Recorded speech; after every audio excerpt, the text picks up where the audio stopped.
Hello, and welcome back to the weekly astrology podcast, where we weave the transits of the week into the phases of the lunar cycle. I am your host, Sarah Paasch, and this week's episode brings us to the culmination point of this Leo lunar cycle, the Aquarius full moon. So far, this Leo new moon cycle has been bringing so much dynamic and creative activation. We had that Mercury retrograde Cazimi that felt like this deep reclamation of self-trust, creative energy, and for me, it was really focused on releasing barriers or beliefs to just living and experiencing more personal joy. We also have that moon and Mars and Libra that have been activating that very rare and special astrological kite formation.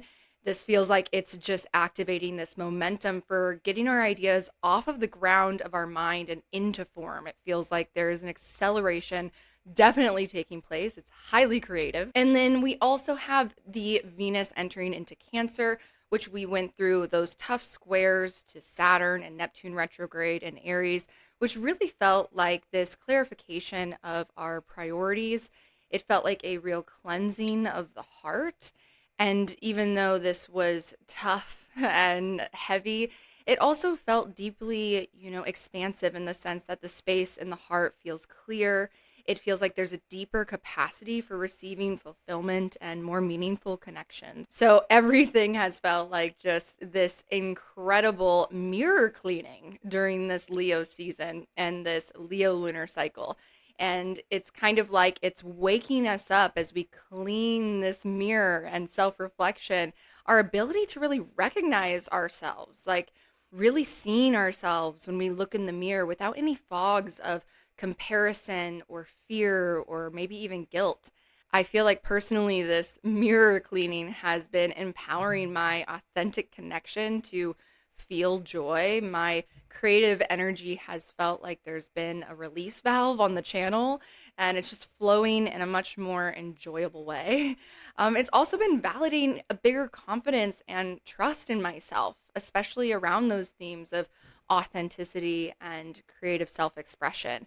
And when I remember that this Leo lunar cycle and all of these transits happening during this cycle are really just the beginning of the major outer planet transits that we're going to be experiencing over the next couple of decades.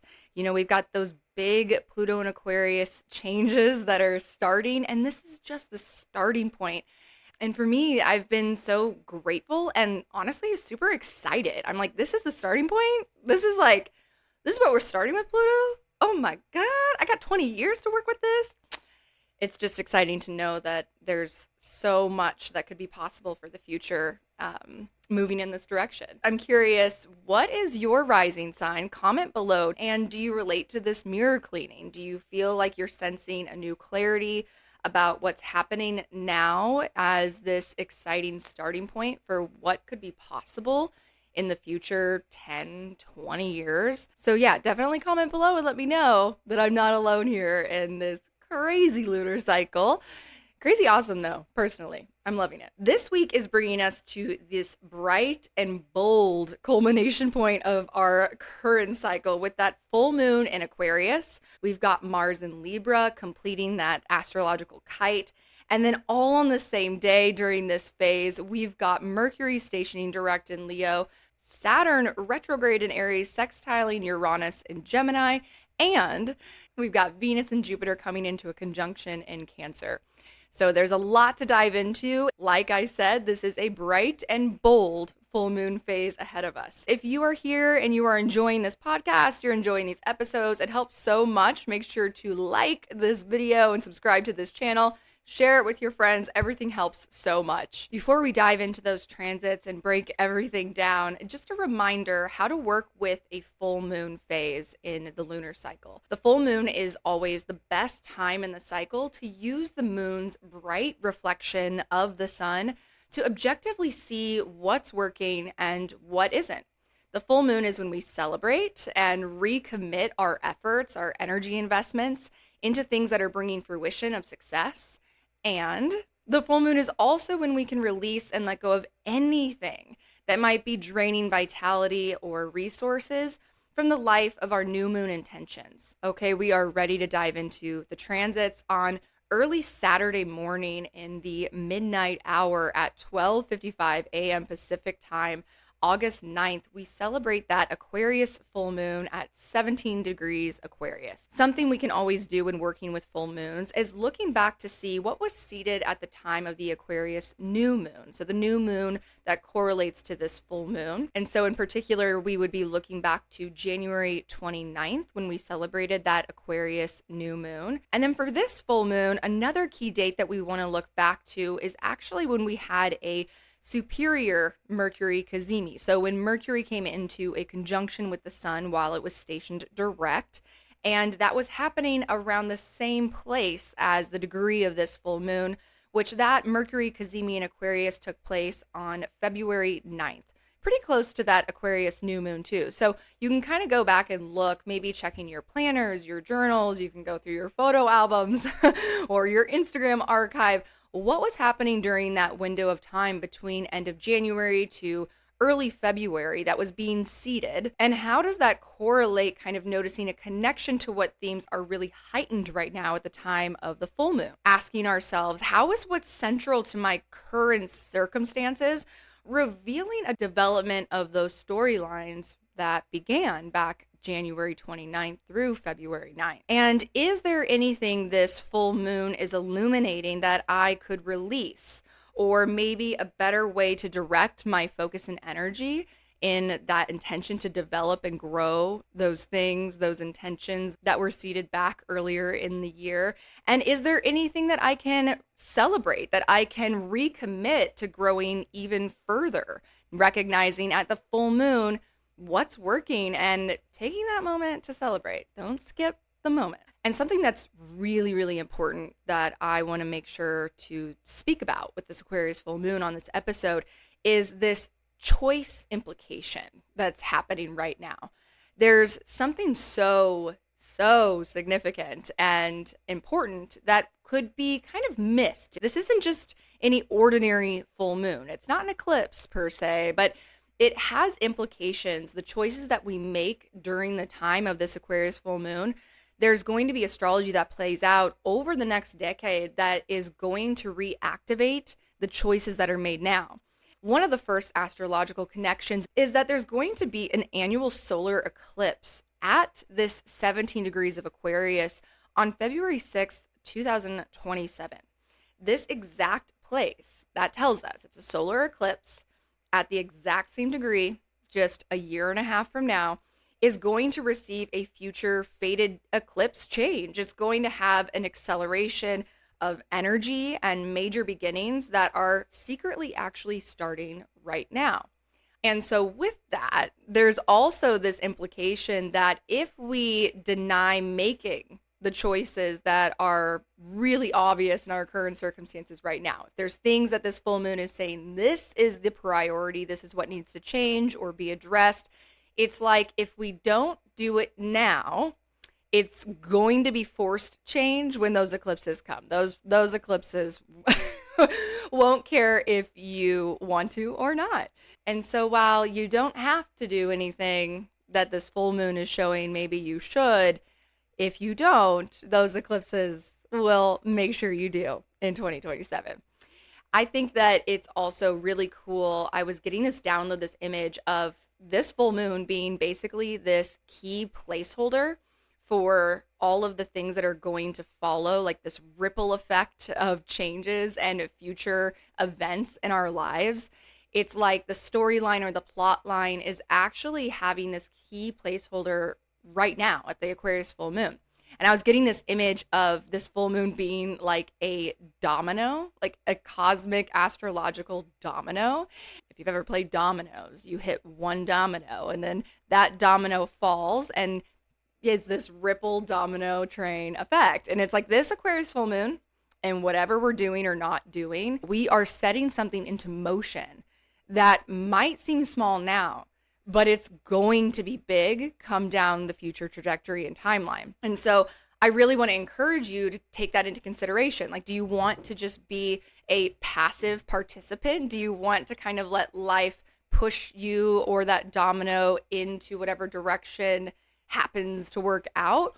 Or are you somebody who wants to take more of the, free will participation, let's say, and give some choice, give some action that shows and reflects the desired intention and direction of where you want the future to lead you, how you want to feel in the future, what you want to be doing or creating, exploring. The other thing that's really cool about this moment and the opportunity to make these choices, to push these dominoes and start these fated ripple effects in our lives, is that baked into the energy of this Aquarius full moon is the kite with Mars in Libra.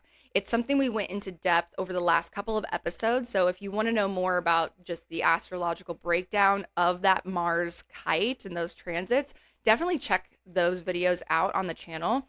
But for this episode, I'm going to go ahead and assume you have an idea of what that means. And the reason why this Mars and Libra kite formation is even more important for us to consider and participate with consciously by choice is because the activation in the grand air trine with Mars and Libra is with Uranus and Gemini at 0 degrees and Pluto and Aquarius at 2 degrees. These are outer planet transits that are going to unfold. Uranus is going to be an 8-year transit through Gemini, and Pluto is going to be a 20-year transit through 2044. And so when we get a grand air trine, a reminder that a grand trine in any element is an extremely accelerated, supported, fast-moving flow of energy and momentum in those places, in those signs. And so it's like Uranus and Pluto with these grand air trines are getting this really intense jump start for those transits. And we get to say, I'm a part of this. It's not just happening to me. How do I want to jumpstart or kickstart those longer outer planet transits? And I think that right now, if we don't have a clear place to funnel that energy, if we aren't saying, this is the thing I'm going to start, or this is the thing I'm going to put my energy into moving forward, then it's likely going to move something forward because that energy has to go somewhere. It's flowing so quickly, so easily, so smoothly. And this is where something that could be so magical becomes something maybe so dramatic or chaotic. The more that we can be a participant rather than just letting it pass us by, I think the more we're going to feel empowered and also secure with our sense of, okay, this is what's happening, this is where it's going, and I feel like I'm a part of this, And so if we step back and take all that information into consideration, it's like knowing this astrology can do a lot if we are willing to give even just a little bit of intentional effort. And so a couple of questions that we can ask ourselves at the time of this Aquarius full moon. In what direction do we desire that domino train to move? Do we have a clear direction for the future that we'd like to move towards? And how do we want to act now, knowing that this could be a potential placeholder to push that first domino into motion? How are we going to act that is in alignment, essentially, or it's an embodiment of the intention for that direction? And what is active participation? What does that look like for you? What would that require for you to do or not do? Are you clear on being that participant in this astrology and these major beginning points? And if you could imagine yourself in the future, we could go 2 years at the eclipses, we could go 8 years at the end of the Uranus and Gemini, we can go 20 years at the end of Pluto and Aquarius. But if you could imagine your future self at those times, looking back to this moment, to these current circumstances and choice points, what choices do you sense would serve as these key placeholders? So this is not any small plane Aquarius full moon. This is not a time to shy away. That whole theme from the beginning of this cycle we talked about with that Leo new moon. This cycle is not a moment to shy away from showing up to whatever's coming up in your current reality, your current circumstances. And I really want to just encourage everybody, this is the moment to be confident and to say yes, and to also be active, participate, give this energy somewhere to go, be a participant, play with this astrology. There's so much that we can make out of all of this. And with that, having a wise, centered awareness and equanimity around this free will, active participation opportunity that's always available, but astrology like this, when it comes around, it really heightens our cue for the cosmos to say, tag, you're in, let's play. But there's also, that equanimity with knowing that there is an element of surrender and impermanence and things that we will never be able to control, because in life there is always the inclusion of mystery, and they both exist. They coexist, and we coexist within them. I just think that right now is just one of those moments where it's like, okay, there's a lot of mystery, but there's also a lot of, it's not a mystery. There's a chance for you to do something. So what are you going to do? Are you going to do it?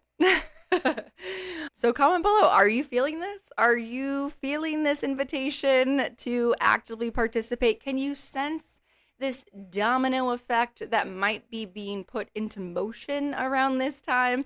Are your current circumstances feeling a little bit heightened in connection to things that were starting back in end of January, early February, and noticing that? Does it inspire, empower you to participate and make choices that are exciting to you? Like, comment below, let me know how you're feeling. I'd love to hear. All right, after that huge Aquarius full moon, we're going to go into the next major day of this full moon phase, which is on Monday, August 8th. We've got a pile up of positive transits and turning points for this cycle. We've got Mercury stationing direct at 4 degrees of Leo. Saturn retrograde in Aries is making a sextile to Uranus and Gemini at 1 degree. And Venus is conjunct Jupiter at 14 degrees of Cancer on the same day that the moon is in Pisces. Before I dive into breaking down those transits, I just want to note the importance of remembering that our personal charts are so important for considering the actual implications and impact on our personal lives. We all have a different birth chart. We're all born at a specific time and place. And so that chart is going to tell us which transits are the key transits to pay attention to, where we're at in our timing and our cycles. And that's really going to tell us, especially on days like this, where we have astrology with a lot going on in different places in the astrology chart, there's going to be things that people are going to feel more than the other. And again, that comes back to your natal chart. And this is where it can be so helpful to get those one-on-one astrology consultations with a professional astrologer so that we can really orient you in the current transits from your natal chart, from your actual personal timing and transits. It's kind of like listening to the radio and there's a lot of static because you haven't turned the dial to the exact station degree to get that clear frequency. That's similar to what a one-on-one astrology consultation can do for you. It's like it can set your radio, your astrology listening radio, to the personalized, correct radio station for what transits to pay attention to and also how they connect to the promise of your natal chart of the time that you were born. So if that's something that you're interested in learning more about or getting some help in discerning your personalized invitation for participation with some of these major transits, you can use the link below this video to book a one-on-one session with me. And if you have any questions, please just reach out. Feel free to connect. We can answer all those questions. Okay, so let's just go ahead and dive into the transits, the pile up of positive turning points. We're going to start with that Mercury station direct. So Mercury is stationing direct at 4 degrees of Leo, which means that it's completing this retrograde cycle that started on July 17th. Mercury stationing direct is this turning point where we bring all of the Mercury retrograde clarity and start to pivot into implementing this new awareness. And just how Mercury, when it stations, is slowing down almost to an appearance of a complete stop before turning, we're really slowing down, kind of bringing together all of the clarity into a readiness to slowly integrate these, updates into how we're going to move forward. It's like updating our system, so to speak. And also with Mercury stationing direct, it's usually always a little bit of a relief because Mercury's in charge of all the things that we need in especially our world today with technology, the back and forth exchange of information, the way that information travels between us. So the internet, our phones, our emails, our cars, all these little gadgets, these mercurial gadgets can go haywire sometimes during a Mercury retrograde. And so it might feel like if you've been dealing with some of that just annoyance, kind of taking note this day, hopefully we get a little bit of chill and we get everything kind of moving back online, sort of status quo, so to speak, for Mercury. And then the second transit for that Monday that we're going to talk about is Saturn retrograde in Aries, sextiling Uranus in Gemini at 1 degree. This is really exciting because while Uranus and Saturn don't necessarily get along, like when they have to work together, they are definitely collaborating through bringing different ideas to the table. There's like definitely creative differences between these two planets and their archetypal themes and intentions. But with the sextile, there's a little bit more ease in that conversation and collaboration between Saturn and Uranus. The other thing that's really awesome about this sextile is that this is happening in these new places, these new territories for both Saturn and Uranus. These sextiles between Saturn and Uranus are happening a total of 3 times, but the other 2 times are happening between Saturn and Pisces and Uranus and Taurus. We had one back in April 4th, 2025, and we'll get a second one in Pisces and Taurus on January 20th, 2026. But this one is a little bit different and a little bit special because it's in the Saturn in Aries and Uranus in Gemini territory, this new territory for these transits that are going to play out over the next years to come. And so I was really thinking about what Saturn can do to help Uranus and Gemini. And it was like, Uranus and Gemini is so much of this fast moving energy, and especially mental energy. It's an influx of new ideas. It's this spontaneous kind of excitement or innovation to look at things in a new way or work with things in a new way. I really see the Uranus and Gemini as like this extreme do-it-yourself energy because there's this resource of innovation that comes when we're able to kind of get our hands into something, and it's like tinkering with things, and it's opening our ability to use things in new ways or think about things in new ways. But on its own, it can be a very ungrounded or overstimulating energy with that Uranus and Gemini.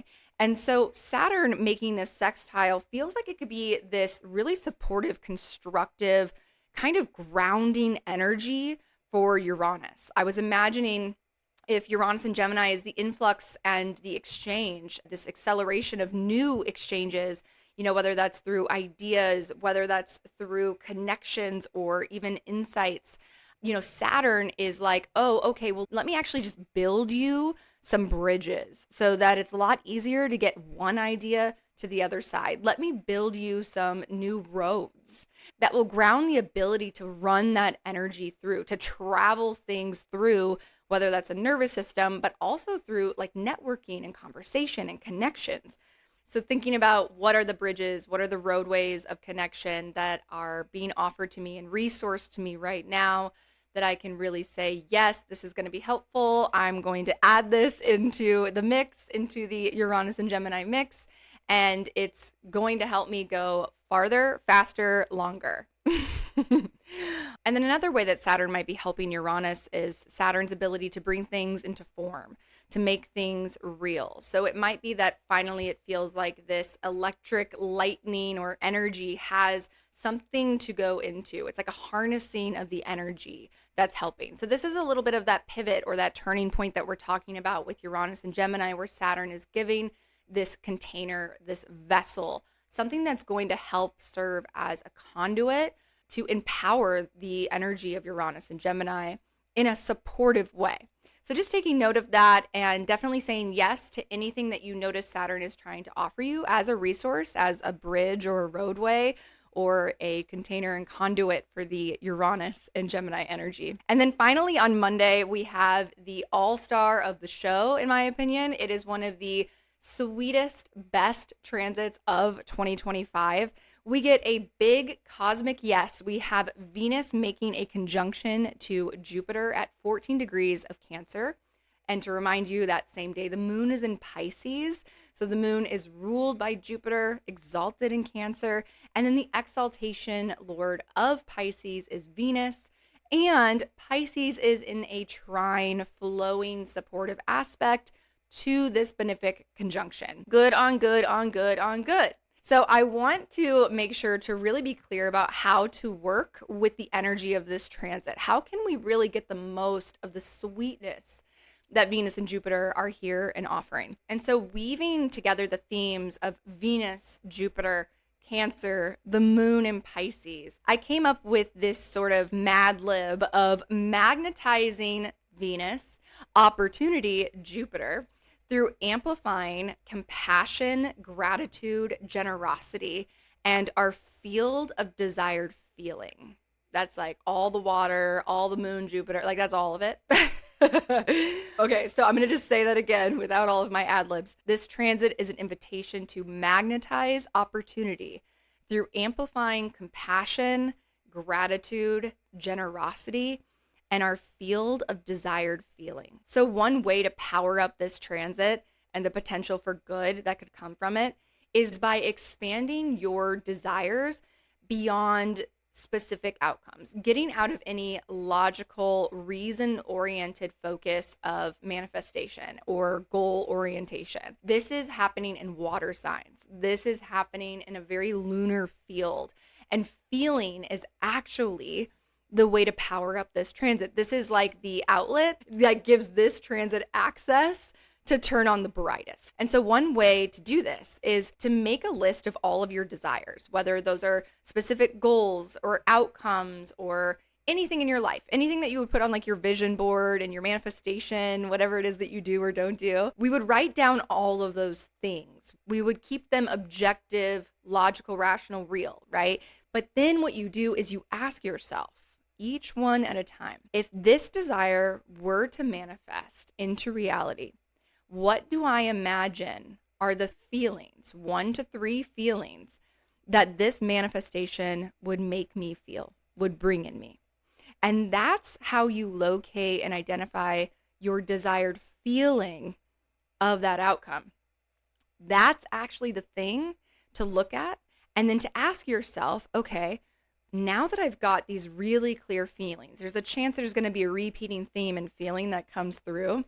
Then instead of going after through action your goal or outcome, you ask yourself, what do I do currently or can I do that I recognize already brings a certain level of this feeling into my body? And then you put your focus into amplifying that feeling, those desired feelings of the outcomes. The other part of this equation of powering up this transit is needing to include, coexisting with the manifestation magic ritual of amplifying your desired feelings, is surrender and trust. This transit needs you to surrender expectation, to surrender attachments and any desire to control how things happen or when they happen, and to lean into a space of allowing. What would it take to rest in a space of trust that it is this or something better, right? That's when we open ourselves and our capacity to receive the magnitude of potential that could come through for us. And always anchoring this in a trust that this is happening for my highest and best. I wish for this or something better. And then something for me personally that I always include as part of any practice like this is to end those invocations, those affirmations, is to include for the benefit of all beings. And that really taps into the Pisces Jupiter power as well, right? To expand and extend the blessings and the potential positive impact this could have beyond just ourselves, beyond just our central located desire, but could this actually benefit all beings? And I think the final piece that is required for us to receive the Venus-Jupiter magic is leaning into intuition and things that I feel like we have to hold into consideration for how this might play out. We can't get too attached on assuming it's going to be really obvious or that it's going to be really instant. But what if we can just trust? If we show up in alignment with all these, tips and tricks I'm telling you, and we surrender and we allow time to reveal the magic, right? Allow life to reveal to you and to show up in a state of gratitude, not disappointment, because it didn't come now or didn't look like this. The more we can hold and embody and amplify those energies of gratitude, of generosity, of, compassion, the more we can hold that around anything that we're putting into this like magic cauldron of this transit, the more we are going to be available to actually receive it. The more magic that Venus and Jupiter can do for us. I'm excited to play with this transit. I can't wait. Are you excited? Do you feel like it's overhyped? What are your feels around this transit? If nothing else, this feels like you're going to get a hug, and it's going to be the best hug you've ever fucking got on this Jupiter-Venus day. And I will just say, I'm putting all this out there into the field of embracing the mystery, allowing for it to not be instant or obvious. And for some people, it might. It might be really obvious and it might be instantaneous. Again, that kind of comes back to what we were saying around, well, it depends on your natal chart and timing. So this is something I would love. If you are anybody who has that instantaneous, obvious recognition of what it's bringing or what it brought, comment below. I want to hear some of these stories. There's got to be so many astrology good moments. I'll be sure to let you know how it goes for me. If it's obvious and instant, I will report back in next week's episode. That brings us to the end of this episode, a major full moon episode. There was so much to cover. It's so exciting. Again, it helps so much if you enjoy these episodes in this channel. Please like this video, subscribe to my channel, and if you turn your notifications on, you will always be notified when the next episode is released in alignment with the rhythm of that next lunar phase. Next week, we will get into the last and final phase of this Leo lunar cycle, and we'll talk about how the completion of this Leo lunar cycle is really closing on a quick action-oriented note. So make sure not to miss that episode next week to make the most of wrapping up this dynamic, insanely powerful Leo lunar cycle. I'm Sarah Paasch, and I will see you next time.